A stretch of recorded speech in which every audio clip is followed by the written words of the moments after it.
Thank you so much, Robert. See so many familiar faces, and especially parliamentarians, and one parliamentarian in particular. We served together many, many years ago, former Prime Minister Joe Clark, who is with us. Please give Prime Minister Clark a hand.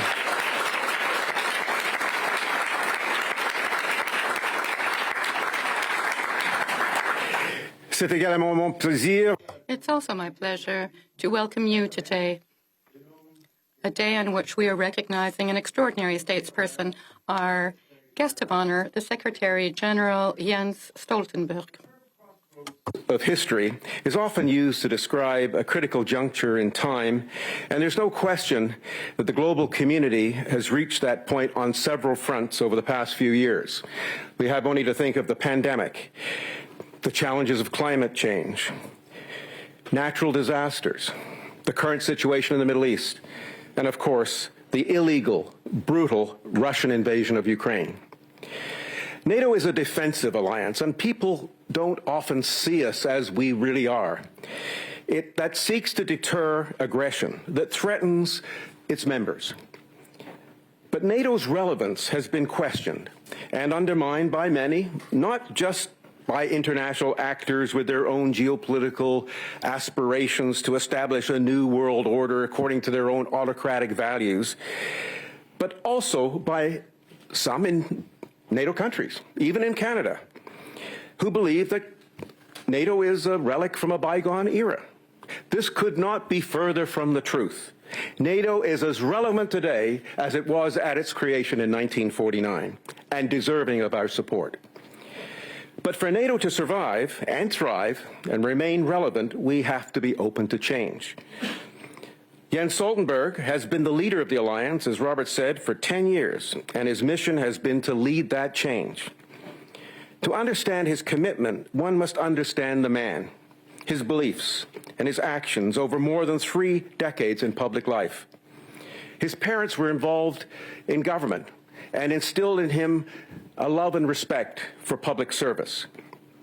In youth, Jens Stoltenberg was, like all of us, I guess, marked by an idealism that he could help make a difference in the world and make the world a better place.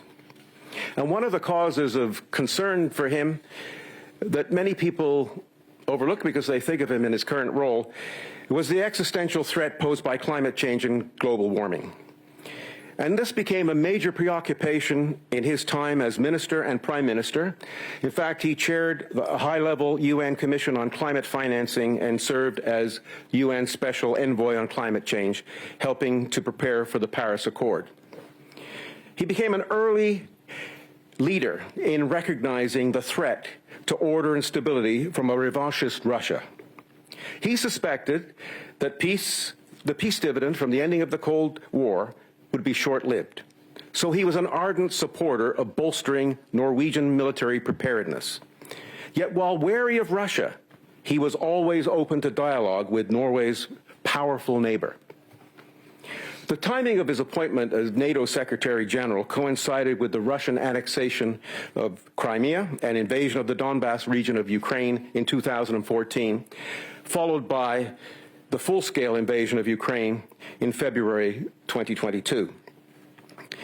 Under Mr. Stoltenberg's leadership, NATO has responded to a more challenging security environment by implementing the biggest reinforcement of its collective security since the Cold War, with more forces, increased defense spending, and new rounds of NATO enlargement with the accession of Montenegro, North Macedonia, Finland, and Sweden. And, you know, to have Sweden and Finland in the alliance is a major achievement. These are two wonderful countries that for decades, perhaps even a century or two, have been neutral countries, and they have sought to join NATO. But that was not an easy thing to do when you have an alliance of so many countries with differing views. But it was the resolution of the Secretary General and his diplomatic skills that got a consensus to admit Finland and Sweden. You know, throughout history, leaders emerge in times of turmoil and peril.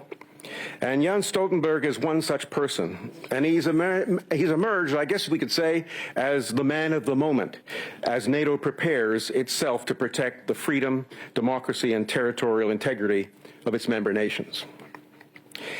Et c'est la raison pour laquelle nous sommes. This is why we're so pleased today to present to Mr. Stoltenberg the Louis Saint Laurent Prize that bears the name of the 12th VPM of Canada, someone who supported greatly the creation of NATO. Leadership for the NATO alliance. We are going to present him with the NATO Association of Canada's award, the Louis Saint Laurent Award, after our 12th Prime Minister. And I would ask Catherine, our Chair Emerita, and Julie Zurwitz, our Chair of the Canadian Parliamentary Association, NATO Parliamentary Association, to come to the podium to present the award.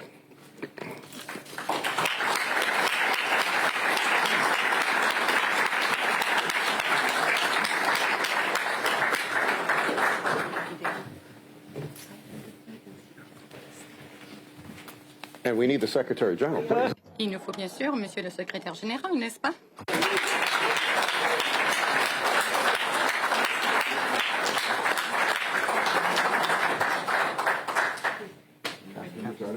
You and Julie can hand it to him. All right. So I am going to read from the script. And the award reads, presented to Secretary General Jens Stoltenberg for outstanding contributions towards the ideals and principles of maintaining peace and order that are enshrined in the Washington Treaty. Sir?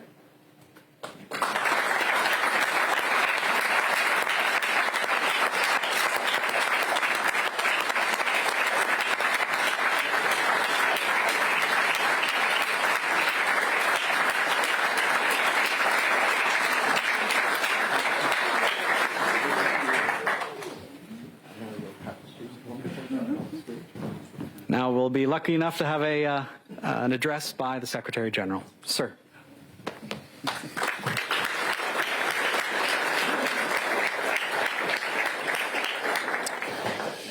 Good afternoon. It's great to see you all. And David, thank you so much for your kind words. Your public service in politics as a minister has really made a difference, not only for Canada but also for NATO. So it's great to see you, and great to meet all of you. Many thanks also to the NATO Association of Canada and the Canadian NATO Parliamentary Association for inviting me to be here today. It is good to be back in Canada. I feel at home in this country, and last time I was here, I went to Cambridge Bay with Prime Minister Trudeau and the Defence and the Foreign Minister, and we visited NORAD, this early warning radar, and it was actually extremely useful for me to see this myself. And also extremely interesting and great to be in the high north of Canada. The visit today may be a bit less, what should I say, exciting in the way that it's not in the high north, but at least the climate is actually much, and also very different actually in the way that it's extremely warm here now. That was not the case up in the high north. But anyway, thank you so much. It's great to see you all, and I appreciate this opportunity to say some few words. But let me start by express my gratitude and to tell you that it is really a great honor to receive the Louis Saint Laurent Award, named after Prime Minister who oversaw Canada joining NATO back in 1949. And Saint Laurent was one of the earliest proponents of NATO as a transatlantic alliance. He understood that the only way to stand up to aggression was for free nations to stand together. He was right then, and he is right now. For today, we face the most challenging, complex and dangerous security environment for generations. In 3 weeks, leaders, the NATO heads of state and government, will meet in Washington for the NATO summit. There we will celebrate the 75th anniversary of our alliance.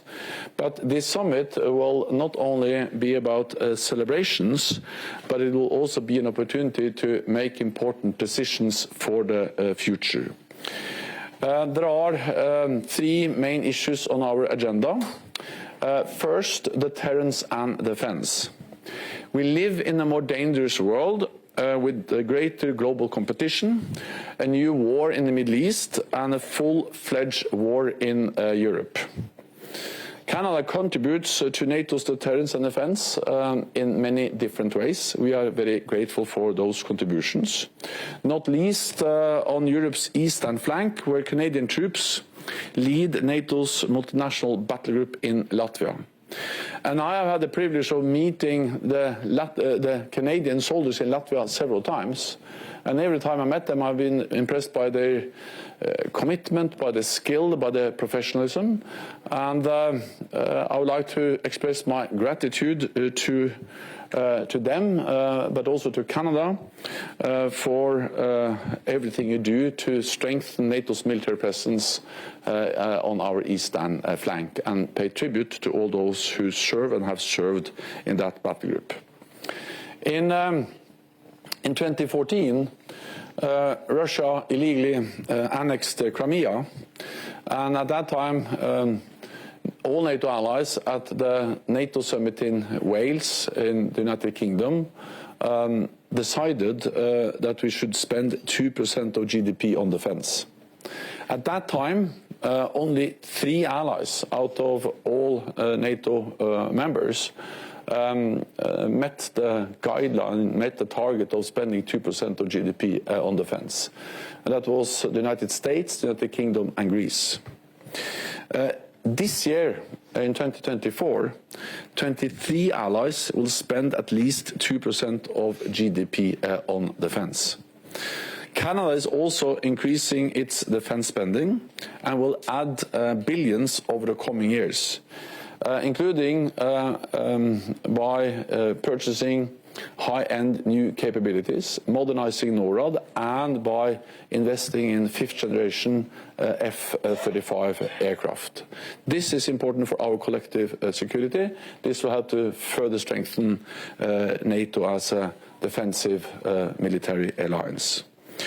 At the same time, I continue to expect that all allies should meet the guideline of spending 2%. I know that this is not always easy, because I've been a politician, a parliamentarian, and a Prime Minister for many years, and I know that it's always easier to spend money on health, education, infrastructure, and many other important tasks than to invest more in defense. And that's also the reason why, when the Cold War ended, European allies, Canada, reduced defense spending because tensions went down. But when we reduce defense spending, when tensions are going down, we have also must also be able to increase spending, investments in our security, when tensions are increasing and are high as they are today.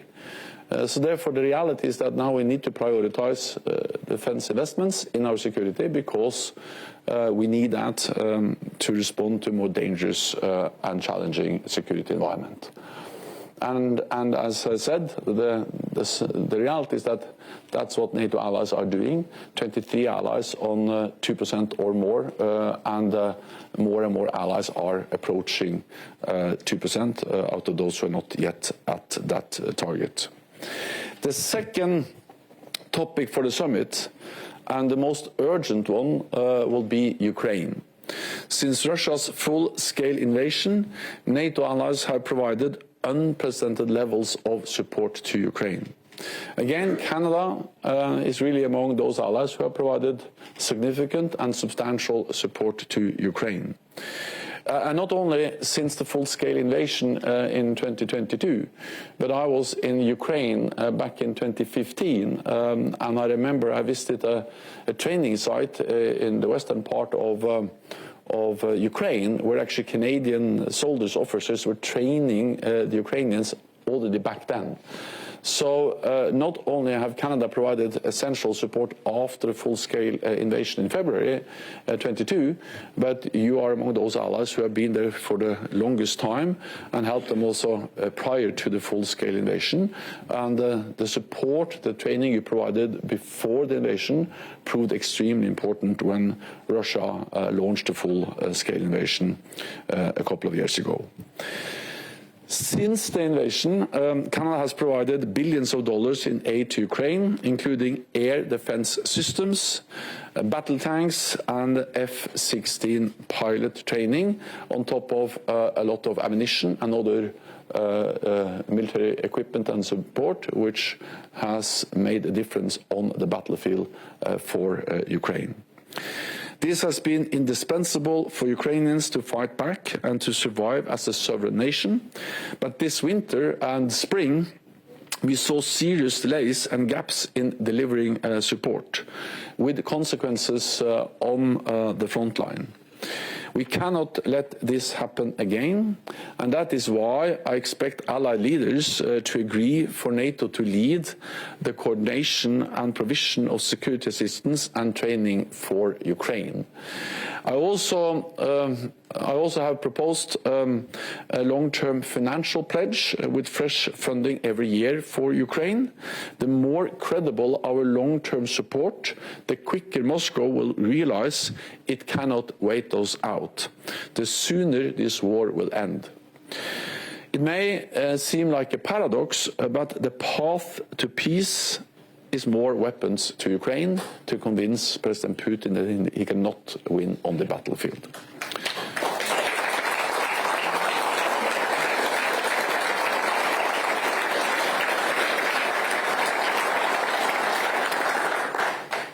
We must ensure that Putin's aggression doesn't pay off today or in the future. That is why we at the NATO summit in Washington next month will continue to bring Ukraine ever closer to NATO membership, so that when the time is right, Ukraine can join without any delay.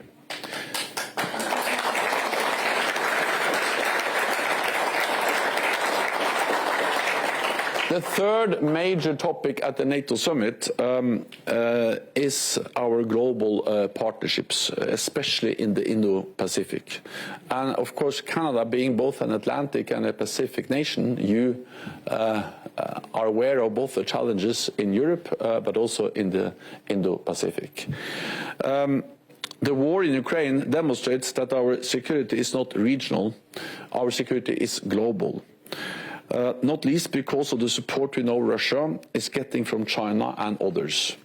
Beijing is sharing high-end technologies like semiconductors and other dual-use items. Last year, Russia imported 90% of its microelectronics from China, used to produce missiles, tanks, and aircraft. China is also working to provide Russia with improved satellite capability and imagery. All of this enables Moscow to inflict more death and destruction on Ukraine, bolster Russia's defense industrial base, and evade the impact of sanctions and exports controls. Publicly, President Xi has tried to create the impression that he is taking a backseat in the conflict in Ukraine, towards sanctions and to keep trade flowing. But the reality is that China is fueling the largest armed conflict in Europe since World War II. And at the same time, it wants to maintain good relations with the West. Well, Beijing cannot have it both ways.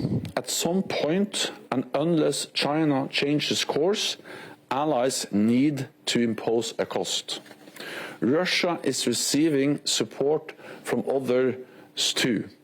North Korea has delivered over 1 million rounds of artillery shells, and Iran has delivered thousands of deadly Shahed drones. We are deeply concerned that in exchange, Pyongyang and Tehran could receive Russian technology and supplies to help them advance their missile and nuclear programs. The growing alignment between Russia and its authoritarian friends in Asia makes it even more important that we work closely with our friends in the Indo-Pacific. I have therefore invited the leaders, the heads of state and government of Australia, Japan, New Zealand and the Republic of Korea to the summit in Washington next month. Together, we can uphold the international rules-based order and protect our shared values. So, ladies and gentlemen, for 75 years, NATO allies has kept us safe, just as Prime Minister Trudeau knew it would. It saw us through the Cold War and the breakup of the Soviet Union, ended ethnic wars in the Balkans, and helped us fight terrorism in the aftermath of the 9/11 attacks and the rise of ISIS. And NATO keeps us safe today as we prepare for a more dangerous world. Thanks to the collective strength of NATO, we can stand up to authoritarian powers like Russia and China, and make sure that freedom and democracy prevail in Ukraine. And it's through NATO that we will continue to protect our values, our nations, and our 1 billion people. Thank you so much.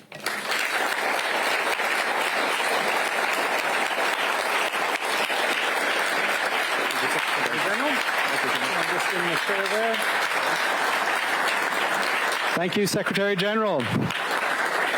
I'm pleased to invite Lisa Laflamme up to the stage now. We have, yes, please, round of applause. And absolutely the forefront of Canadian journalism for over 35 years. Everybody knows her and respects her. Lisa, thank you so much. We're just going to get a lavalier on the Secretary General. But we have 10 minutes for a fireside chat, I'm happy to say, and then 10 minutes for questions from the floor. There are 2 mics on either side, so start thinking of your question. Lisa. Thank you, Robert. It's always nice to be in Ottawa. Can you hear me? Is it working? Check, check, check. Always great to be in Ottawa, especially in a heat wave. I always say this is the one time every man knows what it's like to go through menopause. And you were raised by a feminist, so you probably know. It's really wonderful to have this opportunity to meet with you, to speak with you today on such a pivotal time for NATO. And there's, thank you so much. There's a lot of ground to cover, but I want to start at the end, if I can, your actual leadership and the fact that your mandate has been extended 4 times, is it 5 times? It's sort of morphing into a Rolling Stones farewell tour. Is this really it for you in October, or because already so many people in the room have been saying they don't want to see you leave? I promise to answer that question in a moment, but first, I will not, what I say, take over the role of the organizers, but there are many free seats over here for some important people, and they have not come, so you can go and sit there. Ah, there you go. Yeah, I mean it. See, those what people, a leader, honestly. Seriously, you have can't too many leave. shy people over there, so there are seats here. That's the first thing.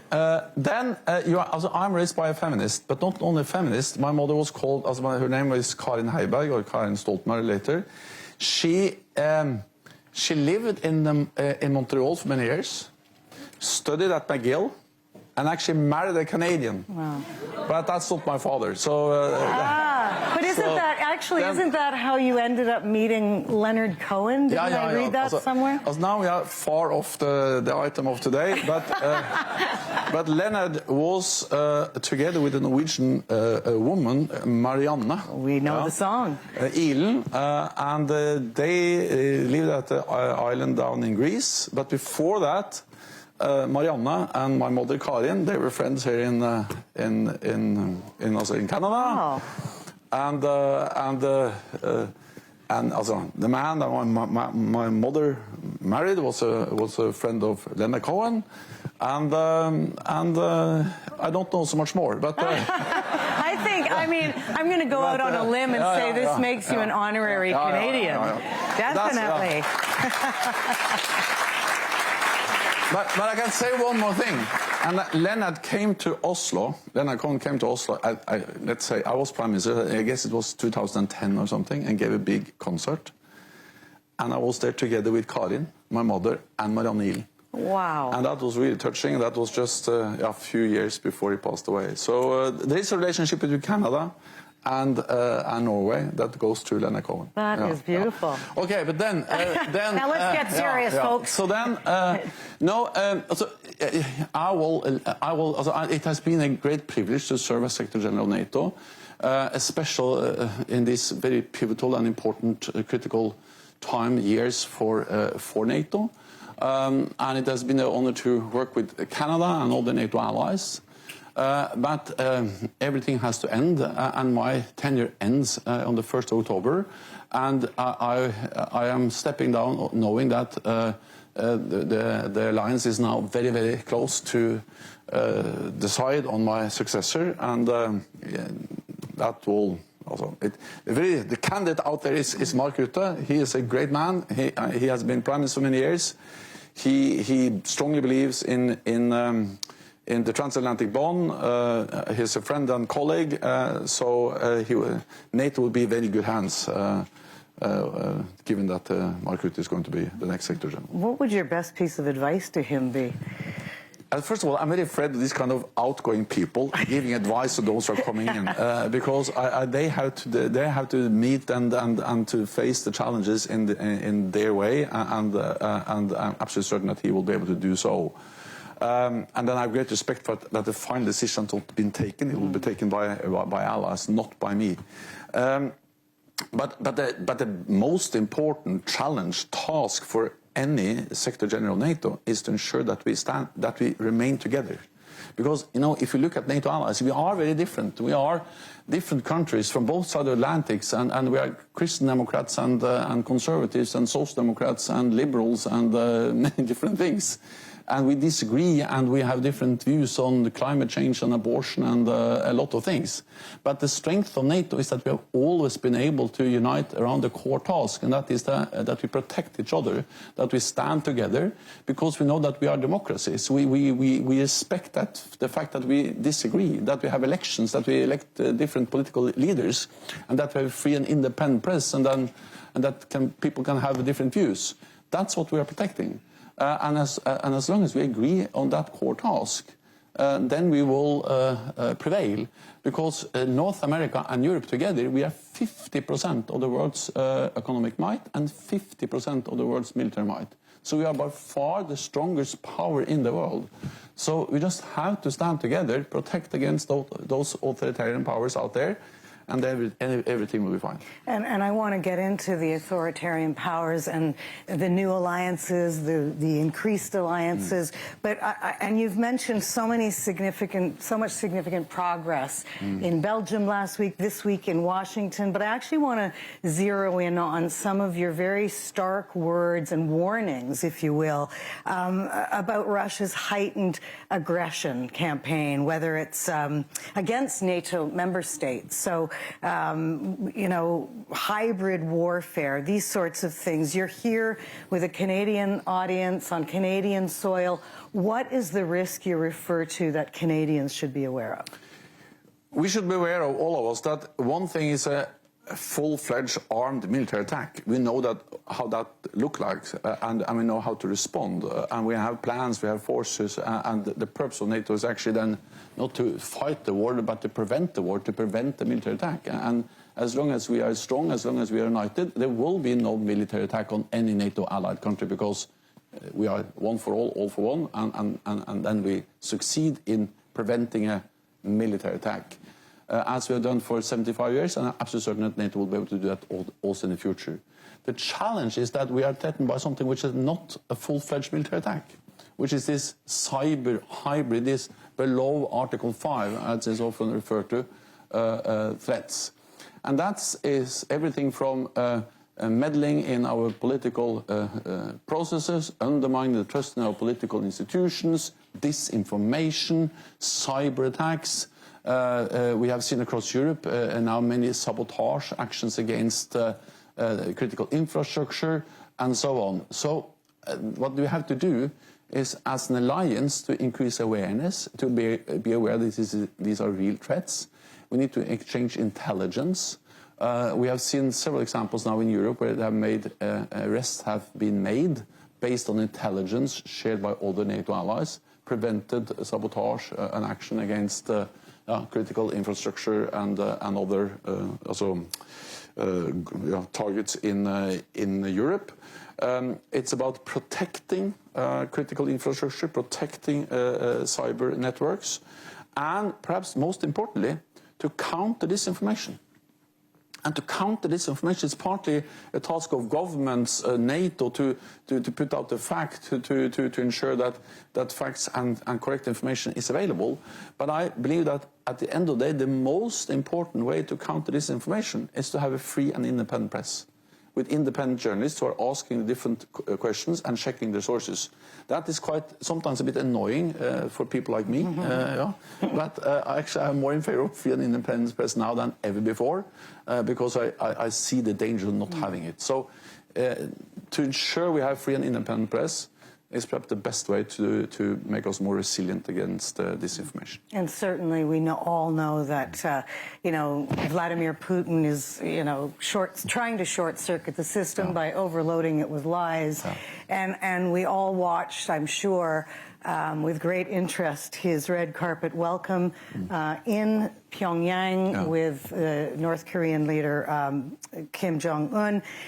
They have now signed what is being referred to as pledging a mutual support against aggression.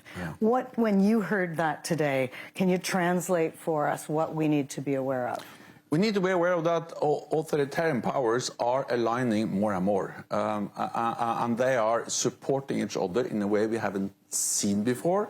Until recently, Russia at least tried to distance themselves a bit from North Korea, and they supported some of the UN security resolutions, putting sanctions and putting, as I say, obstacles for North Korea to develop nuclear weapons and missile programs.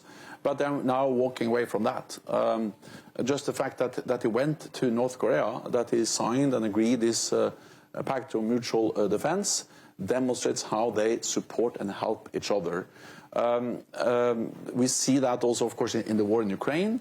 North Korea has provided enormous amount of ammunition. We see how they're loading on containers with ammunition on trains in North Korea, and they go all the way across the border between North Korea and Russia. There's a small border by the Pacific coast, and the trains go all the way to the front line, and they unload, and this ammunition goes straight to the front, attacking also Ukrainians. So, of course, in return, Russia's giving something to North Korea. And we are very deeply concerned about the possibility of also Russia now providing support for their nuclear and missile programs. So, again, the answer is that when they are more and more aligned, authoritarian regimes like North Korea, China, Iran, Russia, then it's even more important that we are aligned as countries believing in freedom and democracy. So NATO is in that way even more important now than before. You said just in your early remarks that China can't have it both ways, but it does. It has it both ways. So what is the impact on NATO, this new invigorated relationship between China and Russia, China who is clearly unafraid of very publicly supporting Russia? No, it is a dilemma because China is an important country in the world because of their size, their economy. We have to engage to work with China on issues like climate change and other issues. At the same time, we see how China is supporting Russia. China is the main supporter of the Russian war efforts in Ukraine, propping up their war economy and providing all the technology they need to build the most advanced weapons.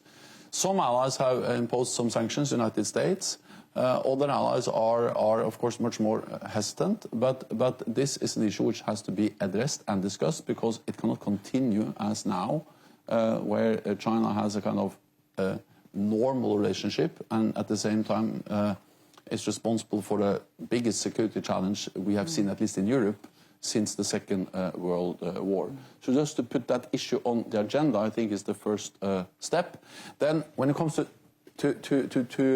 NATO and China, I think it's important also to realize that NATO has come a long way. The first time we mentioned China in an agreed, negotiated policy document in NATO was in 2019. Because until then, NATO was about Russia, or the Soviet Union and Russia. And China was, in a way, for the United States and partly Canada, but it was not for us, in a way. It was not for NATO as an alliance. That changed partly with a big discussion about 5G, where we realized that China controls critical infrastructure, which is important for us. And in the strategic concept, which is NATO's main political document, agreed, and then the new one agreed in Madrid 2 years ago. That's the first time we have language about China. The previous strategic document doesn't mention China with a single word. So we have come at least some way, and we are coordinating more what we do also related to China. It also puts NATO in a decade or so confronting two major opponents. How close do you think, and maybe I'm not wording that right, but at this moment, what is the risk of nuclear escalation, given all of these increased alliances? First of all, we don't see any imminent threat of any military attack and not of any use of nuclear weapons. At the same time, we are in a very different place than where we were just a few years ago. Because even during the Cold War, we were able, and especially the United States and the Soviet Union, and later the United States and Russia, were able to develop an arms control architecture where actually there were limits, there were reductions, and there were a minimum of transparency and predictability.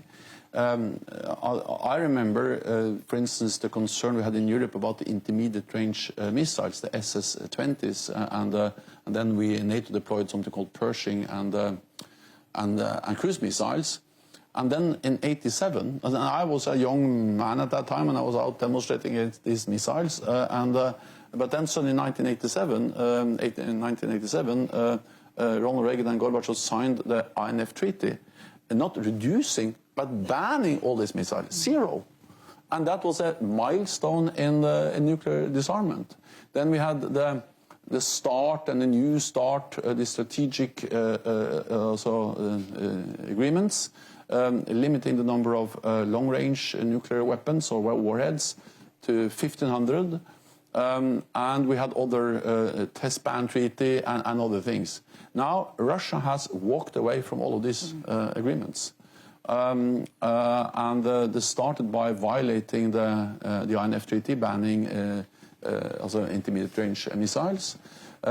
This is combined then with a much more, as I say, dangerous, reckless nuclear rhetoric from the Russian side, and then combined with the fact that now China is investing heavily and modernizing, and not only but increasing the number of nuclear weapons, many of them on long-range intercontinental ballistic missiles, able to reach the whole of NATO. And as you mentioned, in not so many years, also in the next decade, we expect that NATO and the United States, for the first time in our history, will face not only one peer nuclear adversary or potential adversary, but two, Russia and China. And of course, and not only that, with many more missiles and many more weapons, but also without transparency. Because I think we must never underestimate that these agreements, they were important partly because they put limits.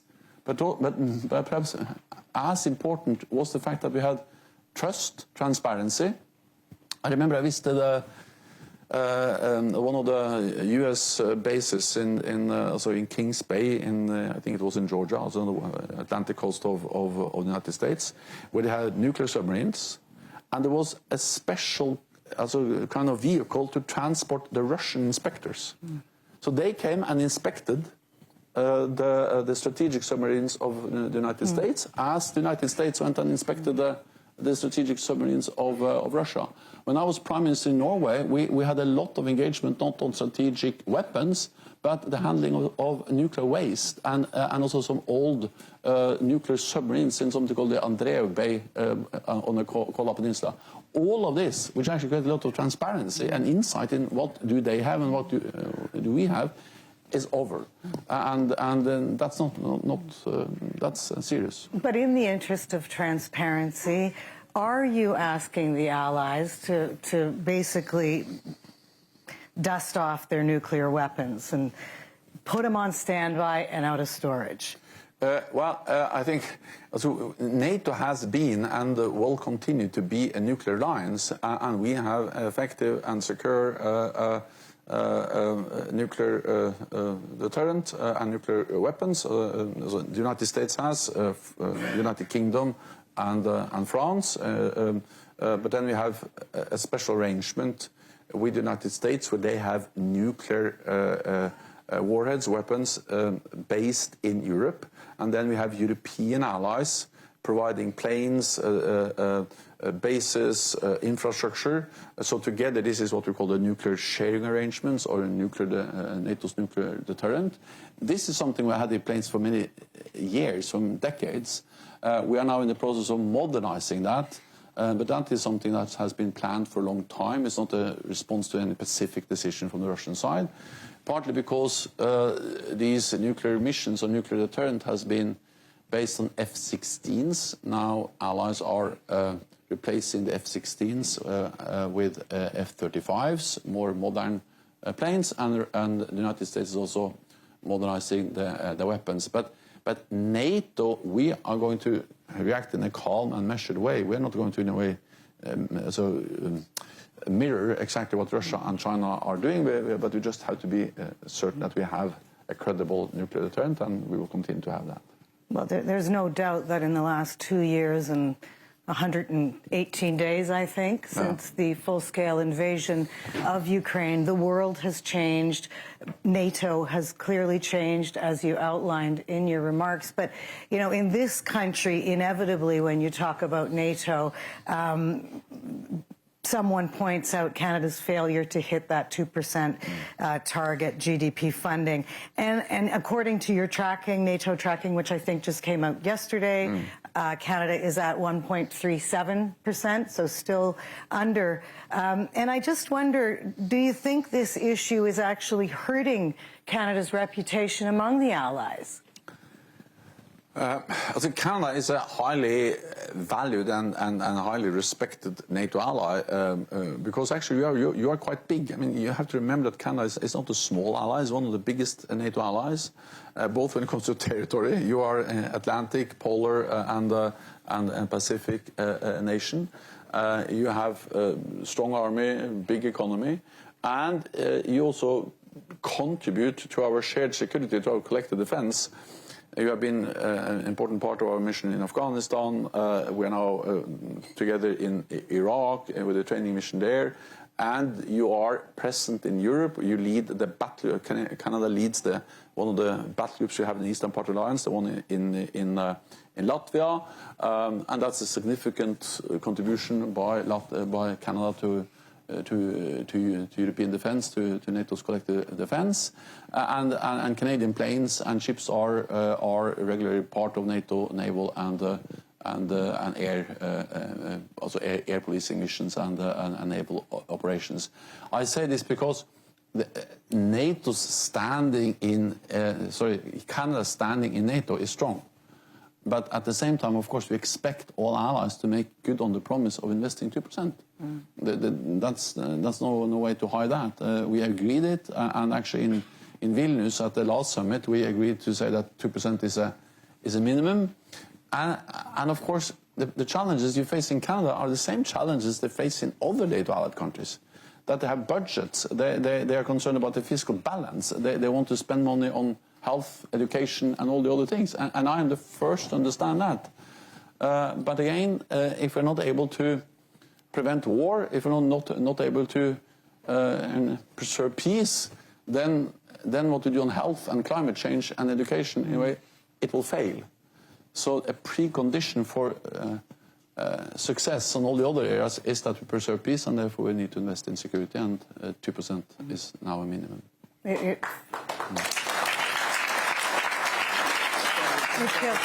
Pardon? Oh my goodness, we've run out of time. I know. Everybody having a... So many more questions. I think we were all fascinated anyway, so you asked all the biggies. So, but thank I you. have so many questions about Ukraine. Oh, well, another time. We'll continue at another time, perhaps after October. But this is just the final part of our program, and it's one of my favorites. And if you don't mind just staying up here, especially Secretary General, we've got the NATO Association is an organization that's vital. It is constantly churned up again and again. Every 4 months, we have a group of new interns who help to make sure that the organization is taking a look at new ideas, new ways to communicate to Canadians, making sure that we're part of new conversations with different groups across the country, not just the traditional defense and security crews that we have in various cities and different provinces, but we're trying to get into cultural communities, people across all sorts of different disciplines. So our interns help us do that. And I'm pleased today to present our Trailblazer Award. Our internship has been going for 30 years. A couple of years ago, we decided that we should start recognizing one intern every year to help be that symbolic face of the internship, because so many of our interns really do put in a lion's share of work at the NATO Association, and we couldn't do it without them. So first of all, just a round of applause to interns generally.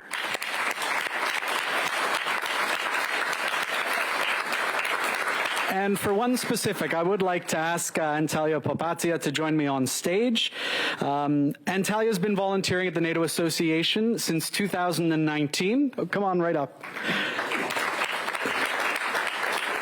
She started what she thought was a 4-month internship. It ended up to be never-ending. She's continually volunteering. She's put on a Women, Peace and Security program. She has helped as a program editor and continued with social media. And now she's a volunteer with the Youth Atlantic Treaty Association for Canada. So Antalya's really put in a tremendous amount here. It gives me so much pleasure to be able to award her the Trailblazer Award. And I'd like to ask all of our interns, past and present, who are here today. We'll get a photo with Secretary General Stoltenberg and Antalya. This is your award. And I'd like to get a photo with all of our interns.